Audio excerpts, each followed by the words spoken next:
ఆహార ప్రియులారా, మీకు తెలుసా మన ఆంధ్ర వీధుల్లో ప్రతిరోజూ కనిపించే స్పైసీ స్నాక్ ఏంటో? అది మిర్చి బజ్జీ. వేడి వేడి మసాలా టచ్తో చిలి కుర్ర కుర్ర మిరపకాయ బజ్జీ. వర్షం పడుతున్నా, సాయంత్రం తిండి కావాలన్నా ఇది ఫస్ట్ చాయిస్.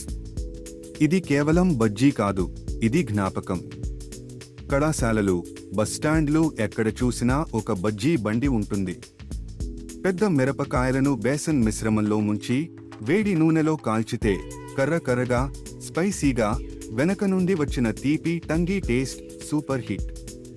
ఇంట్లో చేసుకోవాలంటే 8-10 పెద్ద మిరపకాయలు, 1 కప్పు బేసన్, 2 టేబుల్ స్పూన్లు బియ్యపు పిండి, కారం, పసుపు, ఉప్పు, వాము, చిటికెడు బేకింగ్ సోడా, నీళ్లు, నూనె కావాలి. మిరపకాయలను చీరండి. స్టఫింగ్ కోసం చింతపండు పులుసు, ఉల్లిపాయలు, చాట్ మసాలా కలిపి నింపండి. తర్వాత పిండి మిక్స్ చేసి నూనె వేడెక్కాక ఒక్కో మిరపకాయను పిండిలో ముంచి వేయించండి. వేడి వేడి బజ్జీలు తీసి ఉల్లిపాయలతో, నిమ్మరసంతో, చాట్ మసాలాతో సర్వ్ చేయండి. ఇది కేవలం స్నాక్ కాదు, మన ఊరి వాసన, రుచి, జ్ఞాపకం. మీ బజ్జీ జర్నీ ఇక్కడే మొదలు అవుతోంది.